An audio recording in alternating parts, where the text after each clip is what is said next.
last Sunday we studied about Moses, और पिछले रविवार में हमने मूसा के बारे में पढ़ा and so the Lord impressed on my heart to speak about the opposite character of Moses, his number one enemy, Pharaoh. और मैंने ये सोचा कि आज सुबह के समय मूसा के जो विपरीत चरित्र था, जो उसका विरोधी था, फिरौन के बारे में आज सुबह आपसे बात करूं। I've titled my message, Know Your Heart. और मैंने आज सुबह अपने वचन का शीर्षक दिया है कि अपने दिल को जानो। And Pharaoh is a classic example of a sick heart. और एक फिरौन जो है वो सबसे अच्छा एक उदाहरण होगा एक ऐसे हृदय का जो कठोर है, Who is not sensitive to God at all. वो एक ऐसा उदाहरण है फिरौन की जिसने अपना हृदय कठोर किया था और वो परमेश्वर की वाणी को सुनना नहीं चाहता था। And so I know when we open up and study God's word, some of these evil men are mentioned in the Bible so that we can learn from them as well. और मैं ये जानता हूं कि कुछ ऐसे क्रूर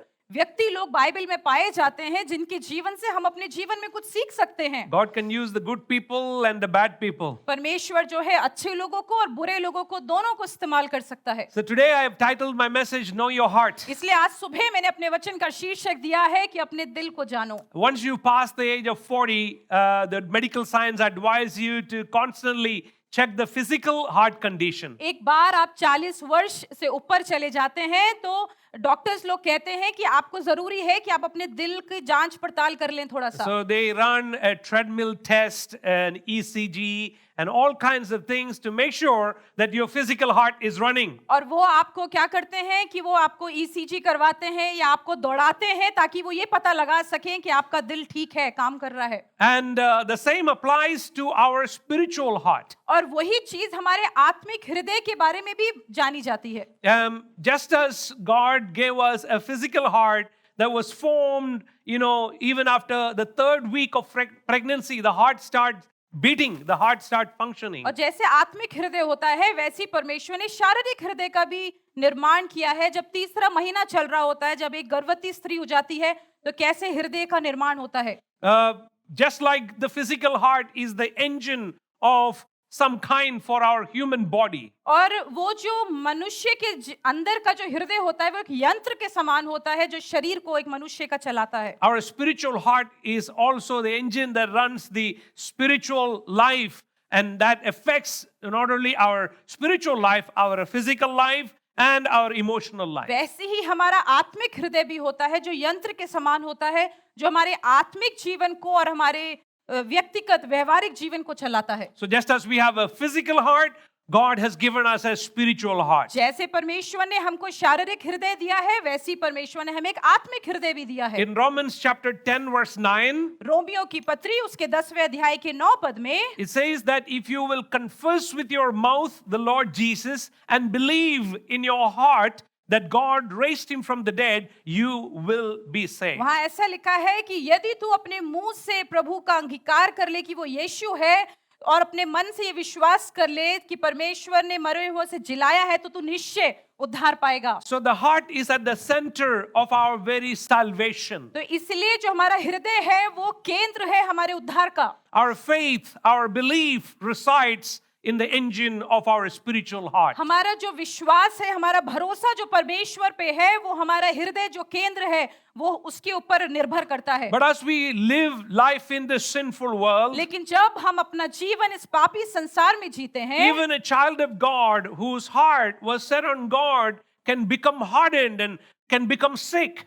और वो जो व्यक्ति जो एक परमेश्वर का बच्चा होता है वो भी कभी-कभी अपना हृदय कठोर कर सकता है या बीमार हो सकता है उस बात से कि वो दिल में परमेश्वर की ओर नहीं है। When your physical heart is sick, there are warning symptoms that tells you that your physical heart is not well. जब शारीरिक रूप से आपका हृदय सही काम नहीं कर रहा होता है तो वो एक चेतावनी देता है कि आपको अपने आप को देखना है, आप ठीक नहीं हो। In the same way, our spiritual heart also sends out warnings that tells us there is something wrong with your spiritual heart. और वैसे ही हमारा आत्मिक हृदय भी होता है, जब सही नहीं चल रही होती चीजें तो हमारा आत्मिक हृदय हमें बताता है तुम आत्मिक रूप से सही नहीं चल रहे हो। But many times we ignore those warning signs. लेकिन कई बार हम वैसी चेतावनियों से अपने आप को चुका देते हैं। Even physical heart conditions, I know of many people who don't pay attention to their blood pressure. कई लोग ऐसे हैं जो अपने जो उनके रक्त का जो जो तरीका है बहने का उसका भी देखभाल, बीपी का भी जांच पड़ताल नहीं करते They कि उनका don't, दिल कैसे they चल रहा don't है। change their lifestyles to make sure that their heart condition is good. वो अपनी जीवन शैली को नहीं बदलते हैं कि वो ये देख लें कि उनका दिल ढंग से काम कर रहा As a है। result of that, you find suddenly you hear the news, so and so died of a heart attack. और उसके परिणाम स्वरूप कई बार ऐसे होता है कि दिल के रोग से कई लोग मर जाते हैं।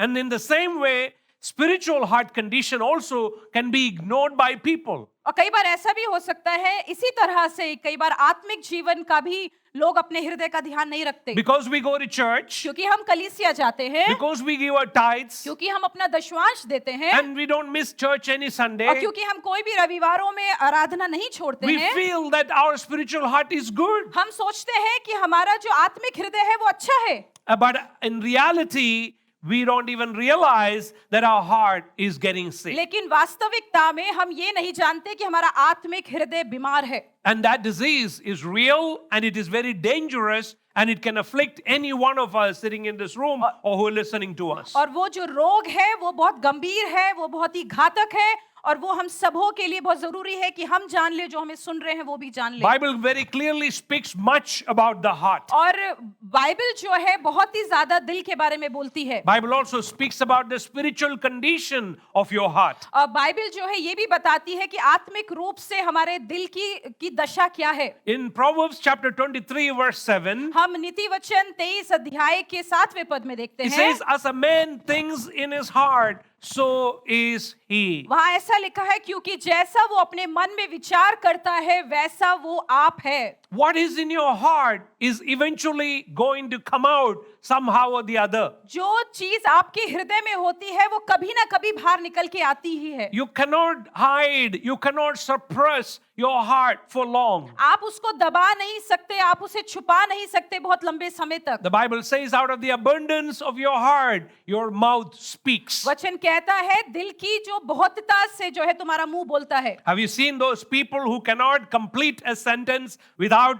swearing, without using an F word or an S word? आपको पता है कई लोग ऐसे हैं कि वो शपथ लेने के बिना कोई शब्द अपना कथन बात पूरी नहीं कर पाते हैं। Their heart is so full of dirt and filth that every word, every sentence comes out a swear word, an angry word, a frustration और word. क्योंकि उनका दिल इतना ज्यादा खराब हो चुका है कि उनके मुंह से कोई बात ऐसी कसम लेकर नहीं बोलते, या कोई भी ऐसी बात वो नहीं बोलते अपने मुंह से जो उचित होती है। And so in Proverbs chapter 4 verse 23, इसलिए नीति वचन 4 अध्याय के 23 पद में it says, guard your heart above all else. वहां ऐसा लिखा है, सबसे अधिक अपने मन की रक्षा कर, Because for your heart determines the course of your life. क्योंकि जीवन का मूल्य वही स्रोत है। Guard your heart. अपने जीवन की तू रक्षा कर, Do whatever it takes to protect your heart. चाहे कुछ भी आपको लग जाए लेकिन अपने हृदय की रक्षा करें। We must pay attention to the warning signs that our heart gives. हमको बहुत ध्यान देना है हमारा हृदय जो चेतावनियां हमें देता है। Amen? How many of you are careful and paying vigilance to the spiritual condition of your heart? आप में से कितने लोग अपने जो आत्मिक हृदय है उसके प्रति उसके लिए आप बहुत ही जागरूक हैं कि वो आपसे क्या कह रहा है। I've shared it here before. मैंने आपसे पहले भी यहाँ कहा है। Stephen Covey, a man of God, said like this. Steven Covey ऐसे प्रभु के दास ने ऐसा कहा है, If you sow a thought, you reap an action. अगर तुम एक विचार को बोते हो तो तुम उसका कार्य को काटोगे। If you sow an act, you reap a habit. अगर तुम एक कार्य को बोते हो तो तुम एक आदत को काटोगे। If you sow a habit, you reap a character. अगर तुम एक आदत को बोते हो तो तुम एक चरित्र को काटते हो। You sow a character, you reap a destiny. और अगर तुम एक चरित्र को बोते हो तो तुम एक लक्ष्य को काटते हो। You see how important it is देखिए ये कितना जरूरी है that we take care of our heart. कि हम अपने दिल की रक्षा करें। And it all begins with a small thought somewhere in the corner of our और mind. ये किसी ना किसी तरह से हमारे विचार के कोने में कहीं शुरू होती है बात। One small step.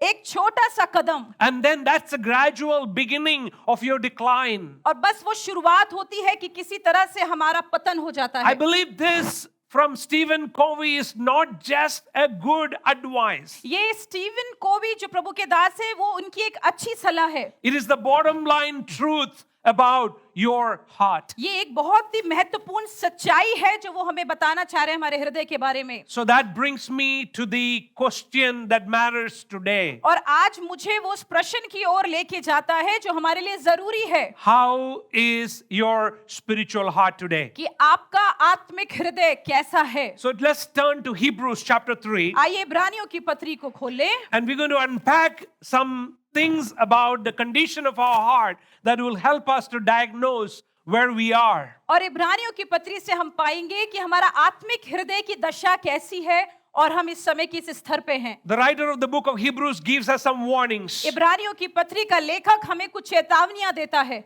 Hebrews chapter 3 verse 7 to 8. इब्रानियों की पत्री 3 अध्याय उसका 7 और 8 पद। And here it begins by saying like this. और यहाँ पर ऐसे शुरुआत होती है, ऐसा लिखा है, Today, if you hear his voice, अगर आज तुम उसका शब्द सुनोगे, do not harden your heart. अपना मन कठोर मत करना। If you're hearing the voice of the Holy Spirit अगर आप पवित्र आत्मा की शब्द को आज सुनते हैं right तो now, इसी समय do not harden your heart. अपना हृदय कठोर मत करना। I want you to ponder on these two statements. मैं चाहता हूं कि इन दो कथनों पे आप अपना ध्यान दें। Number one, सबसे पहली बात, any one of us, any Christian can have a hardened heart. हम में से कोई भी मसीह का हृदय कठोर हो सकता है। Any one of us can have a heart condition. हम में से किसी की भी दिल की दशा कुछ हो सकती है। Sometimes people look at a man who is bulky or fat and think, oh, he is likely to have a heart problem. कई बार ऐसा होता है, हम किसी मोटे तंदुरुस्त व्यक्ति को देखते हैं और हम कहते हैं कि उसके दिल में कुछ रोग होगा।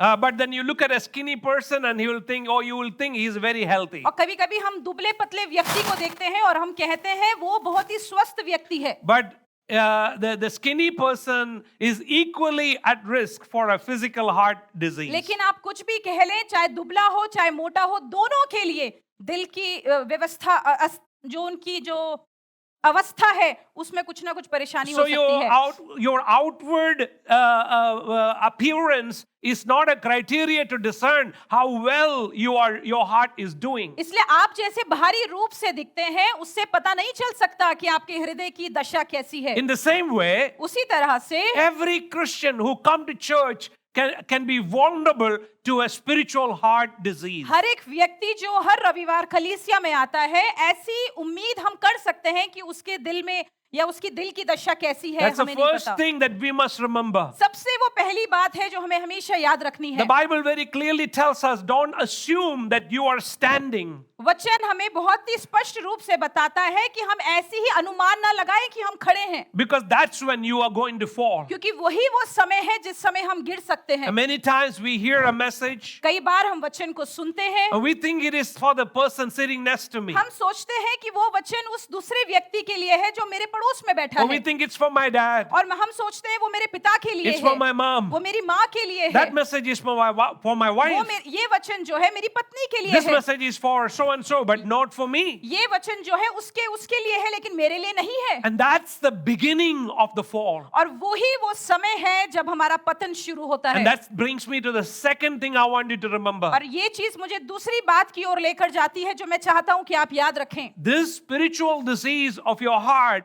begins very gradually over a period of long time. ये आत्मिक रोग जो आपके हृदय में लगता है वो धीरे धीरे बढ़ता है और कुछ समय के बाद बहुत ज्यादा बढ़ जाता है। When you gave your life to Christ, when you became a Christian, you were fully healthy, you are doing good. जब आपने अपना जीवन यीशु को दिया, अपना चलना आपने यीशु के साथ शुरू किया, आपके दिल जो है बहुत ही स्वस्थ था। But the trials of life and the temptations of this world will steal our joy. लेकिन जीवन की जो परीक्षाएं थी, जो परख से हम होकर गुजरे, वो हमारे आनंद को जो हमारे हृदय में है वो चुरा सकता है। And it will make you a hardened heart towards the Lord. और वो जो है हमारे दिल को कठोर कर सकता है परमेश्वर के प्रति। And when that happens, you immediately lose your zeal, your passion for the Lord. और जब ऐसा होता है तो ये संभवता है कि हम अपना जुनून या जोश परमेश्वर के लिए छोड़ दें। That's why Paul keep on reminding young Timothy. इसलिए पौलुस जो है बार-बार उस जवान तिमोथी को बार-बार याद दिलाता है, Never be lacking in zeal serving the Lord. कभी भी तू चूकना नहीं अपने जोश में जो परमेश्वर की सेवा करने के लिए Because the तुझे मिला devil है, wants you to become lukewarm. क्योंकि शैतान चाहता है कि तू गुनगुना बन जाए। He wants you to go away from your first love वो चाहता है कि हम अपने पहले प्रेम से दूर हो जाएं and then slowly slide you in this process of declining and taking you away from the Lord. और धीरे से वो हमको अलग कर दे और हमें उस गर्त की ओर लेकर चले जाए जहां पर हम दूर हो जाते हैं परमेश्वर से। But this complacency, this apathy happens in our life so slowly that we don't even take notice of it. लेकिन ये आलसीपना, ये उदासीनता जो हमारे अंदर होती है, कई बार हम अनुमान नहीं लगाते कि उसने हमको परमेश्वर से अलग कर दिया है। When we read Exodus, जब हम निर्गमन की पुस्तक पढ़ते हैं, we soon confronted by this character Pharaoh of Egypt. और हमने एकदम से हमारा आमना सामना हुआ इस चरित्र के साथ जिसका नाम फिरौन था। 20 times the Bible tells us that Pharaoh had a hard heart. 20 bar Bible में लिखा है कि फिरौन ने अपने हृदय को कठोर कर दिया। His story is an unforgettable picture of a high cost of untreated spiritual heart disease. और उसकी जो कहानी है वो सबसे अच्छा एक उदाहरण है ये जानने के लिए कि एक ऐसा हृदय उसका था जिसका कभी कोई इलाज नहीं हो सकता था। So we're going to look at Exodus. इसलिए हम निर्गमन की पुस्तक देखने जा रहे And हैं we're going to look at the life of Pharaoh. और हम फिरौन के जीवन को देखेंगे And let's see whether we are anywhere near to where Pharaoh is, or are we heading in that direction? और हम ये देखेंगे कि क्या हम लोग भी फिरौन के समान है या फिरौन के समान बनने की ओर हम जा रहे हैं। Number one, सबसे पहली बात in number one, it says यहाँ पे सबसे पहली बात ये लिखी है in Exodus chapter 5 verse 2, निर्गमन की पुस्तक उसके 5वें अध्याय का दूसरा पद Pharaoh did not know the Lord. कि फिरौन परमेश्वर को नहीं जानता था। He didn't want to know God. वो परमेश्वर को जानना ही नहीं चाहता था। And so one of the thing about a hard heart is that you begin to refuse God's authority over your और life. सबसे पहली चीज जो एक कठोर हृदय की होती है वो ये होती है कि वो परमेश्वर के अधिकारों का तिरस्कार कर देता है। A hardened heart always reject God first. जो एक कठोर हृदय की सबसे पहली बात ये होती है कि वो परमेश्वर के अधिकारों को छोड़ देता है या तिरस्कार करता है। That is the beginning point. वो एक शुरुआती बिंदु है। Take God out of the equation. परमेश्वर को उस तुलना से हटा देना। That's why many people don't want to read the Bible. इसलिए कई लोग वचन पढ़ना नहीं चाहते हैं। Many people don't want to come to church. कई लोग कलीसिया में आना नहीं चाहते हैं। Many people don't want to follow Jesus. कई लोग परमेश्वर का पीछा करना नहीं चाहते हैं। Because they don't want God to come into the equation to begin with. क्योंकि वो नहीं चाहते हैं कि वो परमेश्वर की उस तुलना में उसके बराबर में आ जाएं ताकि वो परमेश्वर के साथ चल सके। So they feel that if they can isolate God out of their life, then they are free. तो वो ये सोचते हैं कि अगर वो परमेश्वर को एक कोने में रख दें ताकि वो स्वतंत्र हो जाएं। Look at Pharaoh's answer to Moses. यहाँ पर देखिए कि फिरौन ने कैसा उत्तर दिया है मूसा को। We looked at this last week as well. हमने पिछले हफ्ते भी इसको देखा था। In verse 2 it says, Exodus chapter 5 verse 2, who is the Lord that I should obey him? वहाँ पर ऐसा लिखा है कि परमेश्वर यहोवा कौन है कि मैं उसकी वाचा को मानूं। Who is the Lord that I should obey him and let Israel go? कि मैं वो परमेश्वर कौन है कि मैं उसकी वाचा को मानूं और इजराइलियों को जाने दूं। I do not know the Lord, मैं परमेश्वर को नहीं जानता and I will not let Israel go. और मैं इजराइलियों को जाने नहीं दूंगा। So when Pharaoh said, I don't know the Lord, और जब फिरौन ने ऐसा कहा कि मैं यहोवा परमेश्वर को नहीं जानता, he was right. वो सही था। He didn't know God. वो सच में यहोवा को नहीं जानता था। But the reality is that soon he was going to meet God. लेकिन सत्य ये है कि वो बहुत ही जल्दी से परमेश्वर को मिलने जा रहा था। So the issue is the same to us that was of Pharaoh. तो हमारी जो स्थिति है वो भी वैसी ही है कई बार जैसे फिरौन की थी। Who is running the show in your life? हमारे जीवन का जो कार्यक्रम है उसे कौन चला रहा है? Who are you consulting for the affairs of your life? अपने जीवन के विषयों के लिए आप किसकी ओर पलटकर अपनी चिंताओं को देते हैं? Are you a self-driven individual? क्या आप ऐसे एक व्यक्ति हैं जो अपने आप से स्वयं से चलना चाहते हैं? You're doing everything by your own strength, your own abilities. आप सब कुछ अपनी योग्यता से, अपनी ताकत से कर रहे हैं। You don't want to look left or right. आप ना दाएं ना बाएं मुड़ना चाहते हैं। Have you seen people like that? आपने ऐसे लोगों को देखा है क्या? They're like the pig that's in the mud. वो ऐसे एक सुअर के समान है जो हमेशा उस मिट्टी में है। They're completely lost. वो पूरी रीति से खो चुके हैं। Nothing in this world matters. इस दुनिया में कोई भी चीज उन्हें किसी चीज की परवाह नहीं। And that is what happened to Pharaoh. और ऐसे ही फिरौन के साथ भी हुआ। Pharaoh will soon find out the answer फिरौन जो है जल्दी से शीघ्र ही उत्तर पाने जा रहा है। Pharaoh came to know God as the destroyer of his life, फिरौन जो है परमेश्वर को अपने जीवन का एक नाशक के रूप में जाना, whereas Moses came to know God as the deliverer of his life. लेकिन मूसा ने परमेश्वर को अपने छुड़ाने वाले के रूप में जाना। Your heart condition will make God your enemy or he will become your friend. आपके हृदय की जो अवस्था है वही आपको परमेश्वर को आपके लिए या तो मित्र बनाएगी या आपका विरोधी There is no बनाएगी। third option here. तीसरा कोई हमारे पास विकल्प नहीं है। Either you are following God or या- you are following the devil. या तो आप परमेश्वर का पीछा कर रहे हैं या आप शैतान का पीछा कर रहे You हैं। cannot have foot in both two boats. आप दोनों तरफ दो नाव में पैर नहीं रख सकते हैं, Because Pharaoh did not know God as the deliverer. क्योंकि फिरौन ने परमेश्वर को एक छुड़ाने वाले के रूप में नहीं He जाना। experienced God as the destroyer. उसने परमेश्वर को अपने जीवन में ऐसा अनुभव किया जैसे वो एक नाशक है। Not only Pharaoh but his people had to pay a heavy price. सिर्फ फिरौन को ही नहीं लेकिन उसके लोगों को भी एक बहुत ही बड़ा मूल्य चुकाना पड़ा। Our Life Kids Church is also learning from the book of Exodus, and last Sunday they were learning about the 10 plagues. हमारे कलीसिया के जो बच्चे भी हैं वो भी अपनी कलीसिया में यही इन दिनों सीख रहे हैं कि कौन सी वो महामारियां थी जो 10 मिस्र में आई। Make God your friend. परमेश्वर को अपना मित्र बनाए, Do not harden your heart. अपने हृदय को कठोर ना करें, Soften your heart towards अपने- the things of God. परमेश्वर की चीजों के लिए अपने हृदय को मुलायम रखें। Experience God as your friend.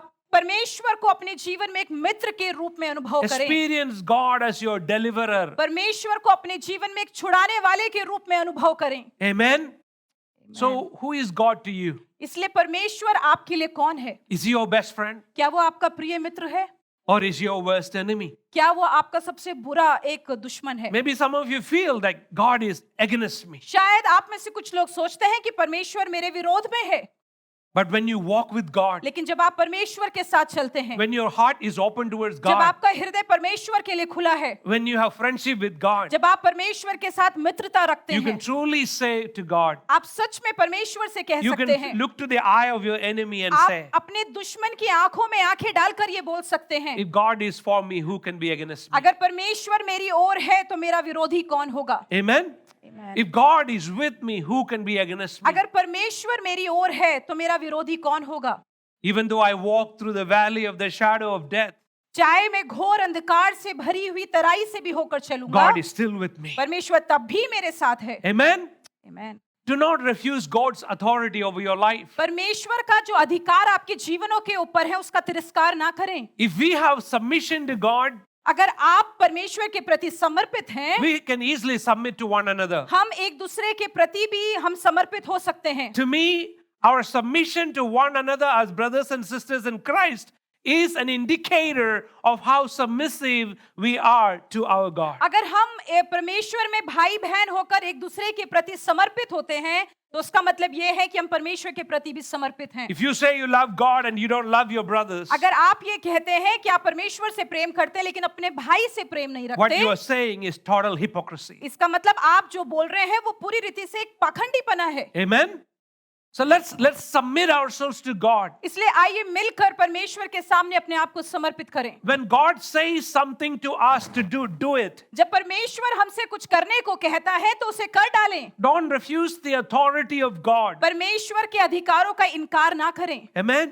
Amen. When God says, say yes, Lord. जब परमेश्वर कुछ कहता है तो बोले हाँ प्रभु। Don't go and negotiate with God. जाकर उसके साथ मोल भाव ना करें। Don't tell God, Lord, let me pray about that. तो ऐसा ना बोले परमेश्वर को कि मैं इस विषय में प्रार्थना करूंगा। We Pentecostals are so habituated to tell everybody, let me pray about it. और हम लोग जो पेंतीकुस्ती हैं हम क्या करते हैं, हर विषयों के लिए कहते हैं मैं इस विषय के लिए प्रार्थना करूंगा। And sometimes we tell God also, God, let me pray about और it. हम कई बार परमेश्वर को भी कहते हैं परमेश्वर मैं इस विषय में प्रार्थना करूंगा। We don't need to pray about our obedience to God. हमको हमारी आज्ञाकारिता जो परमेश्वर के प्रति है उसके लिए प्रार्थना करने की जरूरत नहीं है। Secondly, दूसरी बात, we become careless for the pain we cause for others. हम कई बार बहुत ही चिंता रहित हो जाते हैं वो दर्द के लिए जो हम दूसरों को देते हैं। When we are careless, when we are hardening our heart, जब हम अपना हृदय कठोर कर लेते हैं, we do not care for others and the pain we cause for others. हम दूसरों को जो हम वेदना या दर्द देते हैं उसकी हम चिंता नहीं करते हैं फिर। We say to ourselves, or we even say to those people, your pain is none of my business. हम अपने आप से कहते हैं या उस व्यक्ति से भी कह देते हैं कि तेरा दर्द मेरे को कोई मतलब नहीं रखता।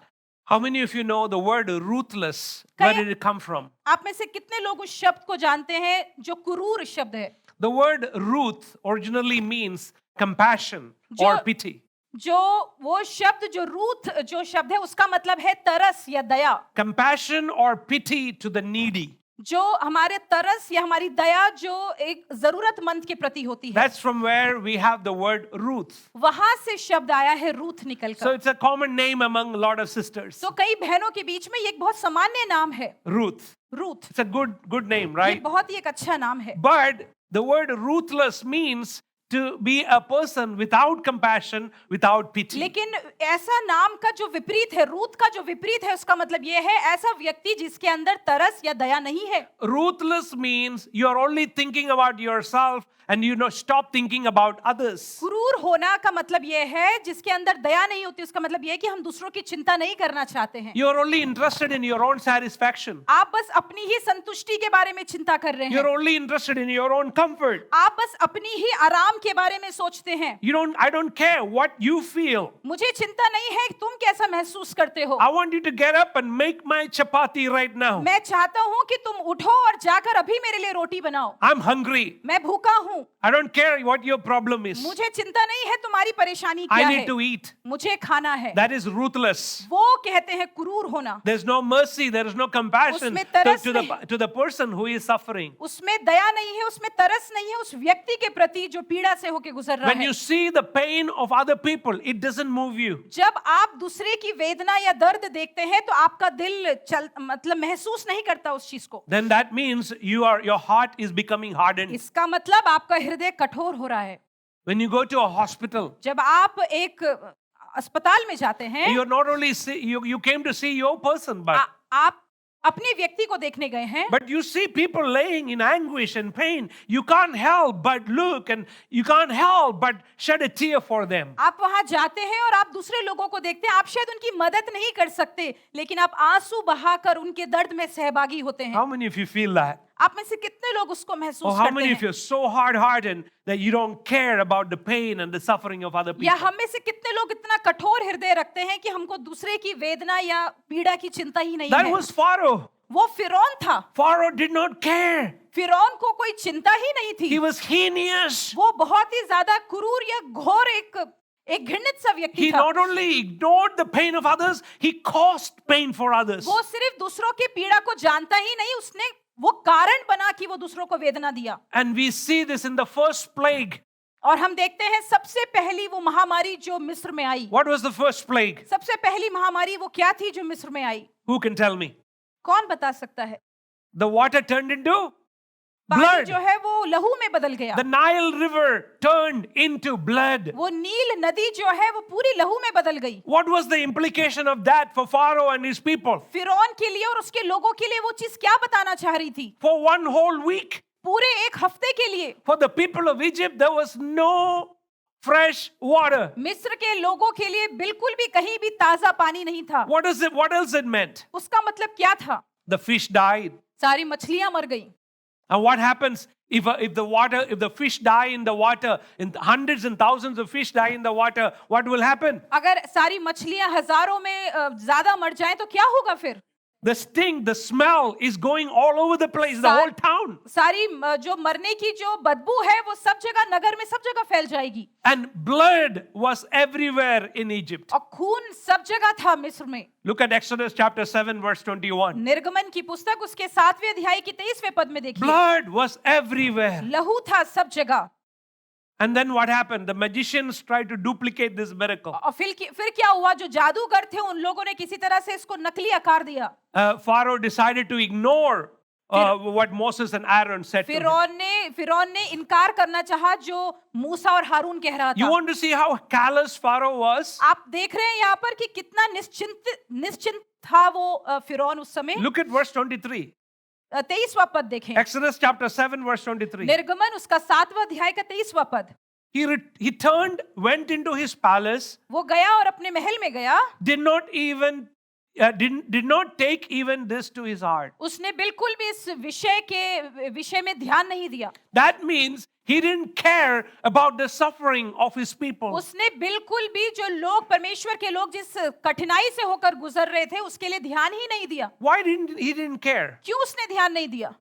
Because he had abundance of water and he had his wine in stock inside the palace. क्योंकि उसने अपने लिए बड़ी सुरक्षित, उसके लिए पानी और उसके लिए जितनी भी दाख मधु थी, वो सब अपने लिए संभाल के रखा हुआ था. I have what I need. मुझे जो चाहिए है वो मेरे पास है. Why do I care if my people have no fresh मैं water? क्यों चिंता करूं कि अगर लोगों के पास, मेरे लोगों के पास एक ताजा पानी नहीं है तो. A hardened heart. एक कठोर हृदय. Here is an early mark of Pharaoh's hard heart. ये एक शुरुआती एक चिन्ह है फिरौन के कठोर हृदय का. He didn't care for his people. उसने अपने लोगों की चिंता नहीं करी. He only cared for himself. उसने बस अपने ही बारे में चिंता करी. Selfishness is the beginning of a hard heart. एक कठोर हृदय की शुरुआत होती है एक स्वार्थी मन रखना. After all, Egyptians were considered Pharaoh to be a god. मिस्रियों के लिए फिरौन जो है एक ईश्वर के समान, एक भगवान समान माना जाता था. As such, he saw himself as one who is above the people. और ऐसा वो देखा जाता था कि वो लोगों के ऊपर है.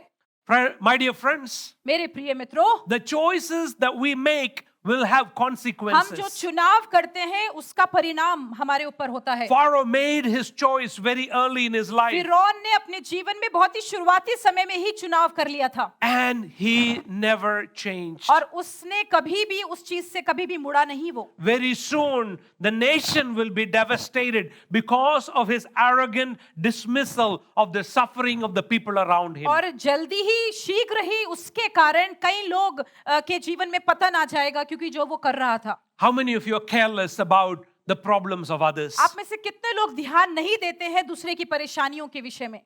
Are you selfish? क्या आप स्वार्थी हैं? I'm seeing more and more this younger generation, today's generation, is becoming a self-centered, self-driven generation. आज की जो पीढ़ी है, मैं देख रहा हूँ, ज्यादातर बहुत स्वार्थी हो गई है, अपने आप को स्वयं को चलाने वाली बन गई है. This generation that we are seeing right before our eyes, they don't even care about their mom and dad. आज की जो पीढ़ी है, वो हम अपनी आंखों के सामने देखते हैं कि वो अपने माता या पिता की भी चिंता नहीं करती They है. don't care about their siblings. वो अपने भाई बहनों की चिंता नहीं करती They है. only care about their own life. बस वो अपने ही स्वयं के जीवन की चिंता करते And हैं. we need to change that. वो हमको बदलना है. As parents, we need to change that. हाँ, माता पिता होकर हमको वो चीज बदलनी है. We need to model to our children what it means to care for others. हमको एक नमूना बनना है अपने बच्चों के सामने, ये दिखाने के लिए कि हमको दूसरे की चिंता कैसे And करनी we है. need to hold our children accountable, और हमको अपने बच्चे को जवाबदार बनाना है not to become कि self-centered. वो अपने आप स्वयं पे केंद्रित ना बन जाएं. A hardened heart will take you away from God. एक कठोर हृदय आपको परमेश्वर से दूर कर देगी. That brings me to the third point from Pharaoh's life. ये मुझे तीसरे बिंदु की ओर लेकर जाती है फिरौन के जीवन से. Pharaoh negotiated with God वो परमेश्वर के साथ मोल भाव करता or है. bargained with God. वो मोल भाव करता है. So when you have a hard heart, जब हमारा एक कठोर हृदय होता है, you try to make deals to avoid the punishment. हम परमेश्वर के साथ सौदा करना चाहते हैं ताकि हमारी सजा से हम बच जाएं. I will do this in order to avoid that. मैं ये करूंगा ताकि मैं इससे बच जाऊं. We will try to bargain with God हम परमेश्वर के साथ मोल भाव करते हैं. when hard times comes. जब कठिन समय आता है, Lord, if you heal my son now, अगर परमेश्वर तू मेरे बेटे को अभी चंगा कर देगा, I will dedicate him for your मैं service. इस बच्चे को तब परमेश्वर की सेवा के लिए समर्पित Why do you करूंगा. have to wait till the son is in ICU to do that? आपको क्यों इंतजार करना है तब तक के लिए जब तक आपका बच्चा जो है वो आईसीयू में है? Why don't you give your son to the Lord right now? आप क्यों नहीं अपने बेटे को अभी परमेश्वर को अर्पण कर देते? Isn't that better?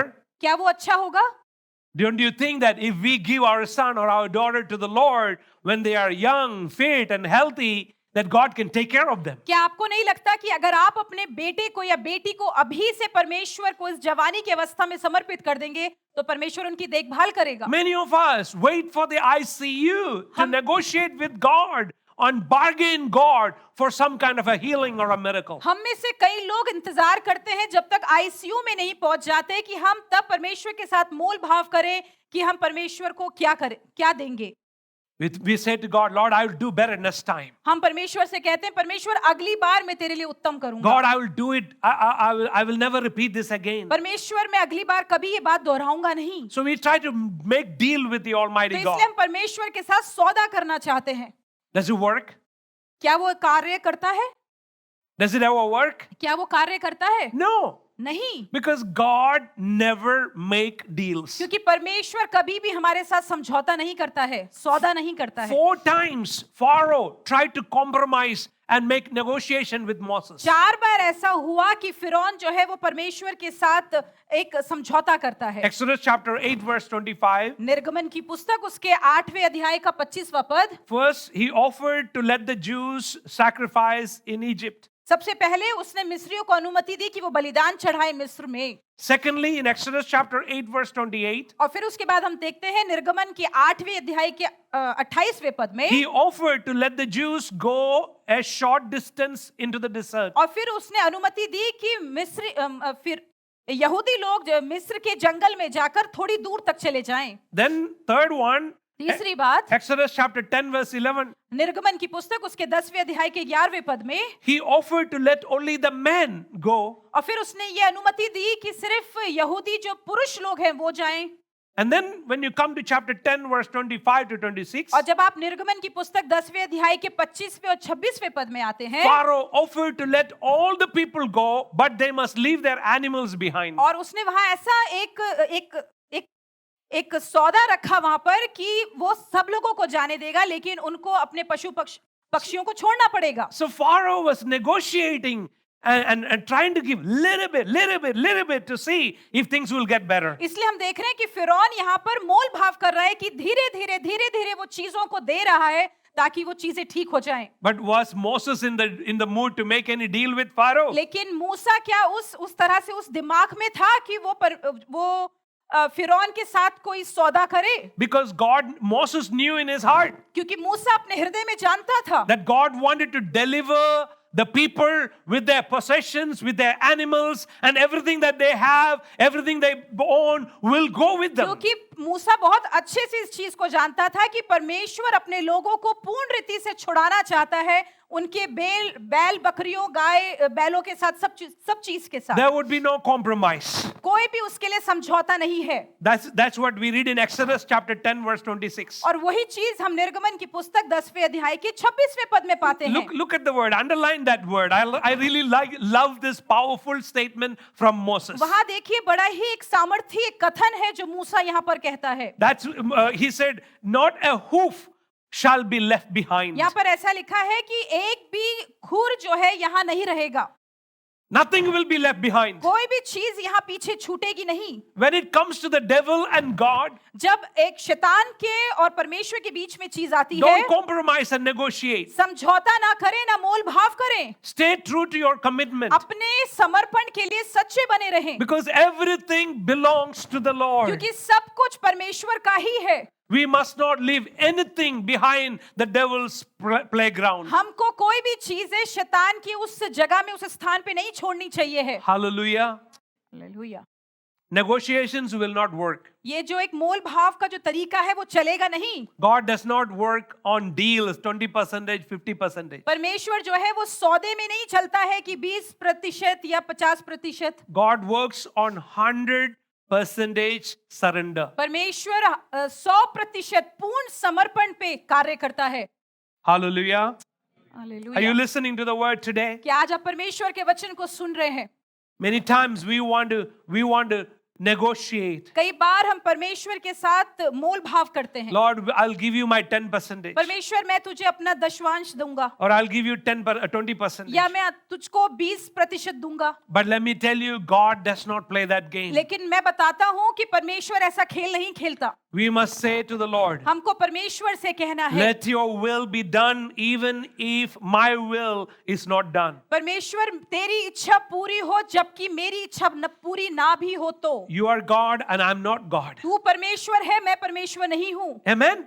Amen. That's a very scary prayer, isn't it? ये बहुत ही खतरनाक से एक डरावनी सी प्रार्थना है। But for a child of God, there is peace in that prayer. लेकिन परमेश्वर के एक बच्चे के लिए, संतान के लिए इस प्रार्थना में आशीष है, because you give total freedom for God to rule and reign over your life. क्योंकि आप परमेश्वर को पूर्ण स्वतंत्रता देते हैं कि वो आपके जीवन में कार्य करे या आपके जीवन के ऊपर प्रभुता करे। When a hard man like Pharaoh tried to bargain with God, जब एक कठोर हृदय फिरौन के समान जो होता है वो मोल भाव करता है, it never worked in his favor. वो कभी भी उसके पक्ष में काम नहीं करती। This happened 3,500 years ago. ये 3,500 वर्ष पहले भी हुआ था। But this lesson is alive and well even today. लेकिन ये जो एक पाठ है हमारे जीवन के लिए आज भी जीवित है। Don't become a Pharaoh. एक फिरौन ना बन जाएं। You will lose the battle. आप जो है इस लड़ाई को हार जाएंगे। Number 4, चौथी बात, hard heart, becoming hard heart.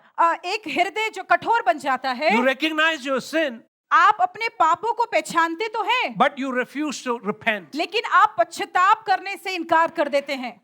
Pharaoh came very close to doing it. फिरौन बहुत ही नजदीक आ गया था ये करने के लिए। Twice Pharaoh said to Moses, I have sinned. 2 बार फिरौन ने मूसा से कहा मैंने पाप किया है। 4 times Pharaoh asked Moses to pray for him. 4 बार फिरौन ने मूसा से कहा कि मेरे लिए प्रार्थना करो। Once Pharaoh asked Moses forgiveness. एक बार फिरौन ने मूसा से कहा कि मुझे माफी दे दो। Once Pharaoh asked Moses to bless him. एक बार फिरौन ने मूसा से कहा कि तुम मुझे आशीष दो।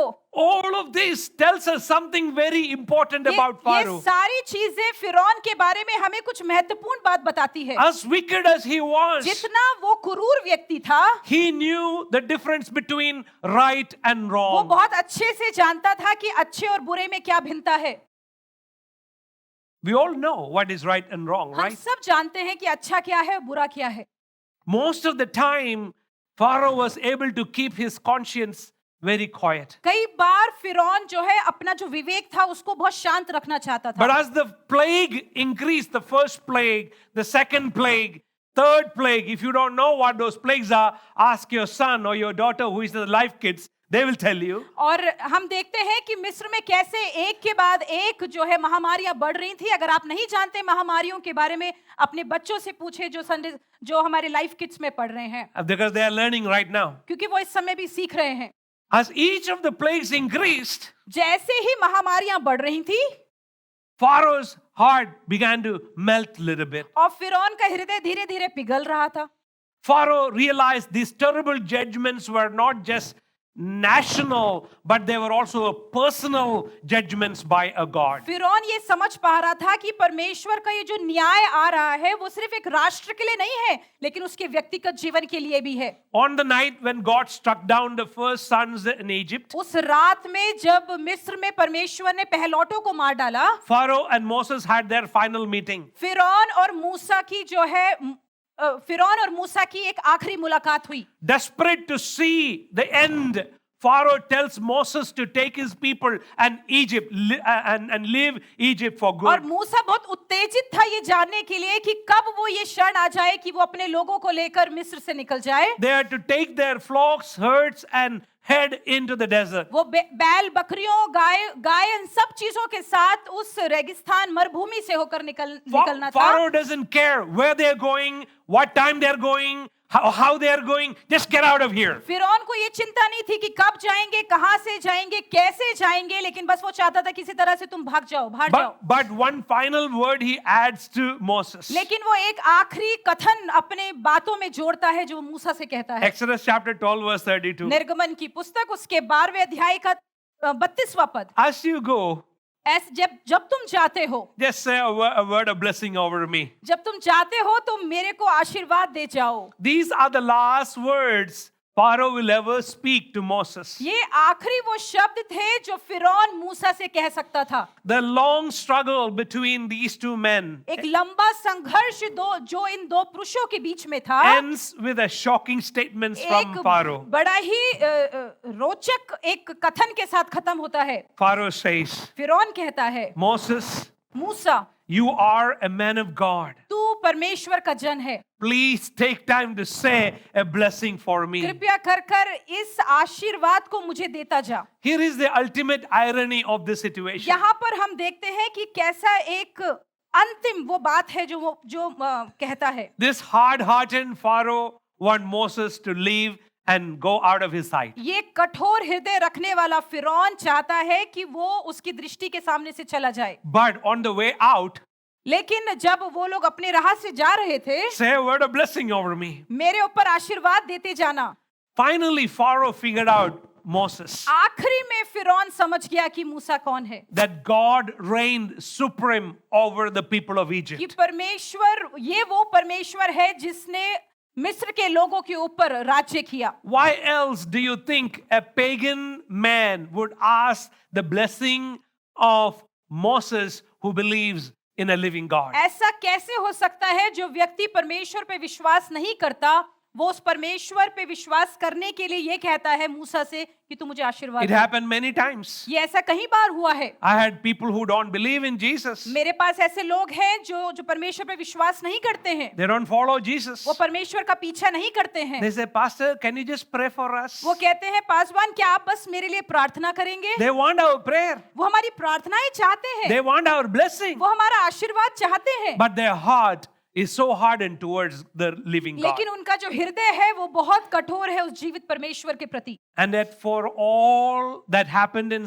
Pharaoh's life, और जो कुछ भी फिरौन के जीवन में हुआ, one thing that did not happen, एक चीज है जो नहीं हुई, he never repented. वो कभी भी पश्चाताप नहीं किया, Pharaoh never said sorry. उसने कभी भी क्षमा नहीं मांगी। And we have a lesson to learn from this. और उससे हम, इसके जीवन से हमारे पास भी कुछ सीखने के लिए है। Confession is good. हमारा जो अंगीकार करना है वो अच्छा है। Turn to your neighbor अपने पड़ोसी को देखकर and say बोले to them, और उनसे कहें confession is good.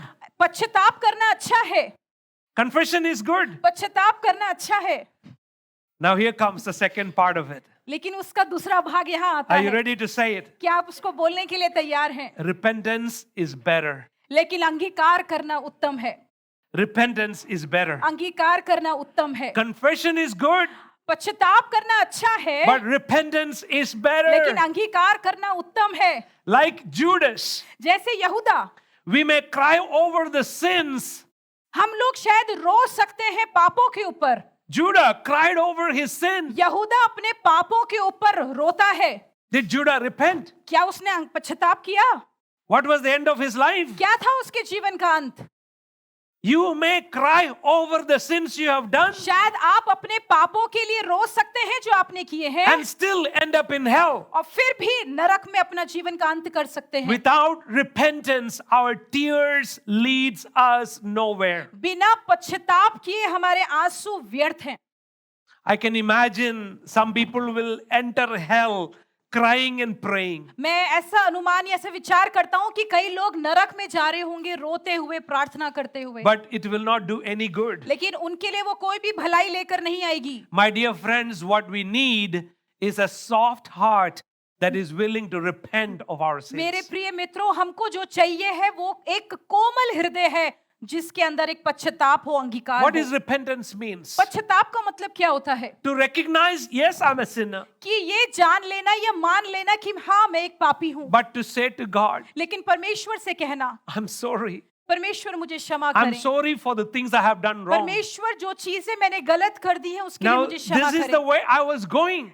ये वो तरीका था कि मैं जा रहा था, This is the path I was taking. ये वो रास्ता है जिस पे मैं चल रहा This था, was my behavior. ये मेरा स्वभाव था, This is how I talked. ऐसा वो तरीका था कि मैं बातें करता This था, is how I used to do things. ऐसा वो चीजें थी जिस तरह से मैं करता था। But now, Lord, लेकिन अब प्रभु I realize मैं महसूस करता हूँ this is all not of you. ये कोई भी चीजें तेरी नहीं है, And I'm making a complete turnaround. और मैं अब पूरी रीति से तेरी ओर मुड़ जाता हूँ।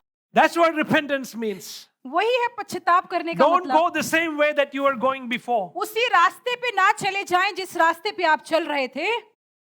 If you say, yeah, I'm doing wrong, I know this is how I am, but you just keep going and keep doing the same thing, there is no repentance. अगर आप कहते हैं यही वो रास्ता था और मैं जानता हूं कि मैं गलत कर रहा हूं, मैंने किया था गलत, वो पश्चाताप नहीं है। Hallelujah.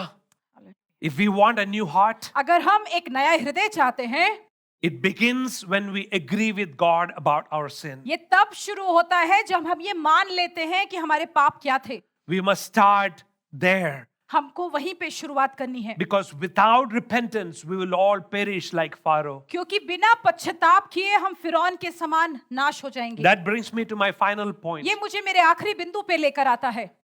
When we have a hardened heart, जब हमारा एक कठोर हृदय होता है, we ignore repeated corrections. हमको बार बार जो हमको जो ठीक किया जाता है, हम उसको नजरअंदाज करते हैं। You refuse repeated correction. हमको जो बार बार जो हमें ठीक किया जाता है, उसको हम नजरअंदाज करते हैं। Here is the whole sad story. यहाँ पर एक पूर्ण रीति से एक दुख भरी कहानी है। Moses went to Pharaoh at least 12 times. मूसा फिरौन के पास लगभग 12 बार गया। The first 2 times that Pharaoh rudely scolded Moses and kicked him out. पहली 2 बार जो है फिरौन ने बुरी तरह से मूसा को धक्के मारकर या उसको बिल्कुल बुरी तरह से बाहर निकाल दिया। And then following that, the 10 plagues, each of the plagues, Moses would go to और Pharaoh. फिर हम देखते हैं कि एक के बाद एक जब महामारियां आ रही थी तो मूसा फिरौन के पास जाता था। At any point, Pharaoh could have repented. किसी भी उन क्षणों में जब महामारियां आ रही थी, फिरौन जो है पश्चाताप कर सकता था। But what about God hardening his heart as well? लेकिन अगर ऐसा हो जाता कि परमेश्वर भी अपना हृदय कठोर कर लेता Well, तो that part is certainly true. अगर सच में ये बात अगर हम सोचें तो सच है। It is equally true that Pharaoh hardened his heart, ये बात सच है कि फिरौन ने अपना हृदय कठोर किया, but we can clearly separate what God did to Pharaoh versus what Pharaoh did to himself. लेकिन हम ये देखते हैं कि फिरौन ने जो लोगों के प्रति किया वो उसने अपने प्रति भी किया। But at the end of the story, लेकिन कहानी के अंत में whether God hardened his heart या परमेश्वर ने अपना हृदय क्रोध कठोर किया or Pharaoh refused to repent, या फिरौन ने पश्चाताप करने से इनकार कर दिया, there is no one else to blame but Pharaoh himself to be blamed. लेकिन हम किसी को यहाँ दोष नहीं लगा सकते। फिरौन स्वयं अपने आप को दोषी ठहराए तो। Proverbs chapter 29. हम नीति वचन उसके 29वें पद में देखते हैं। Proverbs chapter 29 verse 1. नीति वचन उसका 29वां अध्याय और उसका 1 पद। This could have been written about Pharaoh very easily. शायद ये पद बड़े आसानी से फिरौन के लिए लिखा जा Can you सकता read था। it in Hindi? यहाँ ऐसा लिखा है, जो बार बार डांटे जाने पर भी हट करता है वो अचानक नष्ट हो जाएगा और उसका कोई भी उपाय काम ना आएगा। One who becomes stiff-necked जो बिल्कुल कठोर हो जाता है, after many reprimands जिसको बार बार ठीक किया जाता है, will be shattered instantly beyond recovery. वो एकदम से नष्ट हो जाएगा और उसके काम करने का उपाय नहीं होगा। So from the life of Pharaoh, we have a powerful spiritual life principle. इसलिए फिरौन के जीवन से हमारे जीवन के लिए बहुत एक आत्मिक सिद्धांत है जो हमें सीखना है। Light received leads to more light. जो जब हम ज्योति पाते हैं तो वो और ज्योति को हम उत्पन्न करते हैं। Light received leads to more light. ज्यादा ज्योति जो है वो ज्यादा ज्योति की ओर लेकर चलती है। Light rejected leads only to more darkness. लेकिन जब हम उस ज्योति का तिरस्कार करते हैं तो वो अंधकार की ओर लेकर चलती है। Billy Graham, in his final, one of his messages, painted a picture of how the heart grows hard. प्रभु के दास बिली ग्रैम ने एक ऐसा चित्र जो है बताया है जो एक कठोर हृदय के बारे में है। This is what Billy Graham puts it. वो ऐसे कहते हैं, The same sun that shines on the clay hardens the clay. जो वही सूर्य जो एक मिट्टी के ऊपर चमकता है वो उसको कठोर बनाता है, But it melts the butter. लेकिन वो उस मक्खन को पिघला देता है। But and the same gospel will soften some hearts सुसमाचार, वही सुसमाचार कईयों के हृदय को मुलायम कर देता है until they yield to Christ. जब तक वो परमेश्वर की ओर नहीं आ जाते। But the same gospel can harden others' heart. लेकिन यही वो सुसमाचार है जो कईयों के हृदय को कठोर भी कर देता है। And Billy Graham says, और फिर वो ऐसे कहते हैं, and it's possible for you to harden your heart by delaying to receive Christ until it is so hard that when God speaks, you no longer hear God. और वो ये कहना चाहते हैं यहाँ पर कि कई बार जब हम देरी करते हैं परमेश्वर को, मसीह को अपने जीवन में स्वीकार करने के लिए, तो ये संभवता है कि हम अपने हृदय को कठोर कर लेते हैं उसकी बजाय कि जब परमेश्वर हमसे कहता है और हम देरी करते हैं उसकी सुनने के लिए। Such people find it very difficult to come to church. ऐसे वो कई लोग हैं जिनको बड़ी कठिनाई होती है कलीसिया में आने के लिए। They find it really boring to sit and listen to a pastor preach. उनको बड़ा ही आलसपना लगता है कि वो परमेश्वर के वचन को परमेश्वर के दास से आकर सुने। यहाँ उनको नींद आने लगती है। They struggle to keep their eyes open वो बड़ा संघर्ष करते हैं कि अपनी आंखों को खोल कर बैठ जाएं, because they can't hear what God is saying. क्योंकि वो सुन नहीं पाते हैं कि परमेश्वर उनसे क्या कहता है। When the living God Almighty speaks to you, to me, every sleep apnea, every sleep abnormality should go out the window. जब परमेश्वर सामर्थी जीवित परमेश्वर हमसे कुछ बातें कर रहा होता है, मैं ये विश्वास करता हूँ कि हमारे अंदर जो ये असामान्य नींद आने की आदत है वो चली जानी चाहिए है। Because you are in tune to क्योंकि- what God is saying to me. क्योंकि आपका मन जुड़ा हुआ है वो सुनने के लिए जो परमेश्वर आपसे कहना चाहता है। Are you listening today? क्या आप आज सुन रहे हैं? Are you responding to the voice of क्या God today? परमेश्वर के वचन को प्रत्युत्तर दे रहे हैं? Do not harden your heart. अपना हृदय कठोर ना करें। Sometimes God's judgment takes a very simple form. कई बार परमेश्वर का न्याय बड़ा साधारण सा आकार ले लेता है। Romans chapter 1, रोमियो की पत्री उसका पहला अध्याय it paints a picture of what happens in any life that has no use for the Lord. वो एक ऐसा चित्र देता है वो जीवन का जो परमेश्वर के लिए व्यर्थ है। Romans chapter 1, रोमियो की पत्री उसका पहला अध्याय God gives them up for judgment. परमेश्वर उनको न्याय के लिए सौंप देता है। God gives them up for a reprobate mind. परमेश्वर उनको एक कठोर हृदय के एक वैसी बुद्धि रखने के लिए छोड़ देता है। Whenever that happens, जब भी ऐसा होता है things get worse. चीजें और भी बुरी हो जाती हैं, It will not get any better. वो कभी भी ठीक नहीं होंगी। God wants and calls and pleads people to turn to Him. परमेश्वर चाहता है, उनसे मांगता है और उनसे विनती करता है कि वो उनकी तरफ मुड़ जाएं। But many times we say, I don't need God. लेकिन कई बार हम कहते हैं कि मुझे परमेश्वर की जरूरत नहीं I है, don't need to fellowship with God's मुझे people. जरूरत नहीं है कि मैं परमेश्वर के लोगों के साथ संगति रखूं, I don't need to pray. मुझे प्रार्थना करने की I जरूरत don't नहीं need to है, read the Bible. मुझे वचन पढ़ने की जरूरत नहीं है, Things will happen. सब चीजें हो जाएंगी। Let me tell you, things will happen, yes. मैं बोलता हूँ आपको, हाँ चीजें हो जाएंगी, Either as a deliverer or as a destroyer. या तो वो आपके बचाने वाले के रूप में होगी या आपके नाश करने वाले के रूप में। God steps out of His way. परमेश्वर के कदम उसके मार्गों से बाहर, He always takes the initiative वो हमेशा इच्छा लेता है because He loves us. क्योंकि वो हमसे प्रेम करता है। Many times we walk away from God कई बार हम परमेश्वर से दूर चले जाते हैं, and we take 2 steps away from God. हम 2 कदम परमेश्वर से दूर हट जाते हैं। Do you know that God takes 3 steps आपको पता है कि परमेश्वर 3 कदम लेता है to come closer to you? कि वो आपकी और निकट आ जाए, But we then push Him away लेकिन हम उसको फिर धक्का मारते हैं and we move further और away. फिर हम और उससे दूर चले जाते हैं। But God keeps chasing us. लेकिन परमेश्वर फिर भी हमारा पीछा करता है, He chases down वो और भी हमारा पीछा करने लगता because है, of His never-ending love for us. क्योंकि उसका प्रेम ऐसा जो कभी भी खत्म नहीं होता। That's why many of us are sitting here. इसलिए हम में से कई लोग आज यहाँ बैठे हैं, But the world is in such a sad position right now. लेकिन दुनिया इस समय बड़े ही दुख भरी परिस्थिति में है। The world is driven towards a destiny that is damned for एक- eternity in hell. दुनिया हमारी इस समय उस लक्ष्य की ओर, उस मार्ग की ओर चल पड़ी है जो पूरी रीति से नाश की ओर लेकर You चलता hear है। the cry again and again that says, we don't need God. आप लोगों का रोना बार बार सुनते हैं कि लोग कह रहे हैं मुझे परमेश्वर की जरूरत नहीं है, No, we don't need God. मुझे परमेश्वर नहीं चाहिए है। That's why we see the evil that we see around us. इसलिए हम देख रहे हैं जो बुराई हमारे चारों ओर हो रही है। The Lord says, इसलिए परमेश्वर यहोवा कहता have है, it your way.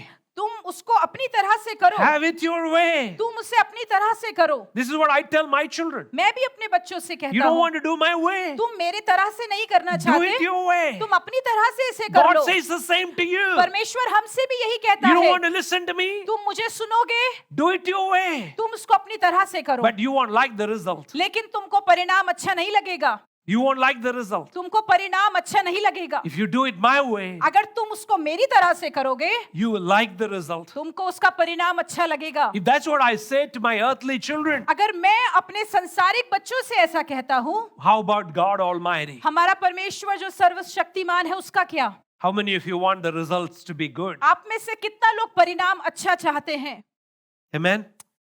How many of you want things to end well? आप में से कितना लोग चाहते हैं कि अंत भला हो? God's promise to the hard-hearted परमेश्वर का जो प्रतिज्ञा है कठोर हृदय के लिए ये है is that He can give you a new heart. कि वो आपको एक नया हृदय देगा. You don't have to stay where you are. आपको वहां नहीं रहना है जहां आप हैं.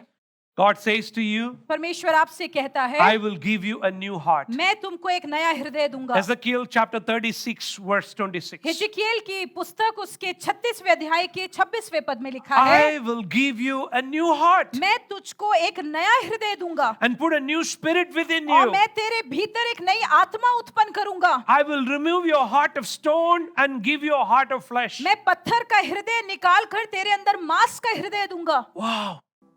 Comfort in that. आप में से कितने लोग ऐसा सुन के संतुष्टि पाते हैं That this hard heart, कि ये जो कठोर हृदय है God is willing to take.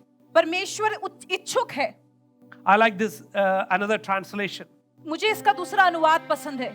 It says, I will remove your stubborn hearts वहाँ ऐसा लिखा है कि मैं जो तेरा एक ढीठ हृदय है and give you an obedient heart. उसकी जगह मैं तुझे एक आज्ञाकारी हृदय दूंगा. How many of you will tell God today? आप में से कितने लोग आज परमेश्वर से कहेंगे? How many of you realize there is some stubbornness in each one of our lives? हम में से कितने लोग महसूस करते हैं कि हम सबों के अंदर कुछ कठोरपना है?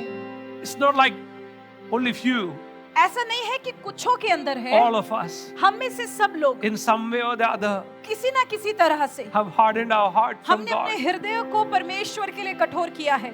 My friend, this is the promise to you. मेरे प्रिय मित्रों, परमेश्वर का ये प्रतिज्ञा है आपके लिए. If you are tired and sick अगर आप थक चुके हैं of being stubborn कि आप ढीठ हो चुके हैं and you think you can't change, और आप ऐसा सोच रहे हैं आप बदल नहीं सकते I हैं, want you to claim this promise मैं verse for चाहता you. हूँ कि ये वचन आप अपने मुंह से अपने लिए अंगीकार कर लें. Listening online right now, जो हमारे साथ ऑनलाइन इस समय सुन रहे हैं, wherever you are, जहाँ कहीं भी आप हैं, will you take your stubborn heart क्या आप अपना कठोर हृदय को ले लेंगे and bring it before the cross of Jesus और उसको आप परमेश्वर के यीशु के क्रूस के सामने लेकर and आएंगे say to Jesus, और यीशु से कहेंगे, I claim Ezekiel 36:26 today. मैं आज अपने जीवन के ऊपर एजिकेल 26 का जो 25 पद है, 26 पद है, उसको अपने जीवन के ऊपर ले लेता हूँ Lord, give me a new कि heart. परमेश्वर तू मुझको एक नया हृदय दे. Hallelujah. Amen. Will you claim this verse? क्या आप इस वचन को अपने लिए ले लेंगे? Will you stand on this promise of क्या God today? आप इस परमेश्वर की प्रतिज्ञा के ऊपर खड़े होंगे? Will you believe in the power of this word to work in us? क्या आप विश्वास करेंगे परमेश्वर की इस वचन की सामर्थ्य के ऊपर कि हमारे Will you जीवन में ask कार्य God to करेगा? make it come true in your life? क्या आप इस चीज के लिए अनुमति देंगे कि ये वचन आपके जीवन में सत्य हो जाए? Don't be another tragedy of Pharaoh. अपने जीवन में एक दूसरा एक दुर्घटना ना बन जाए फिरौन के समान.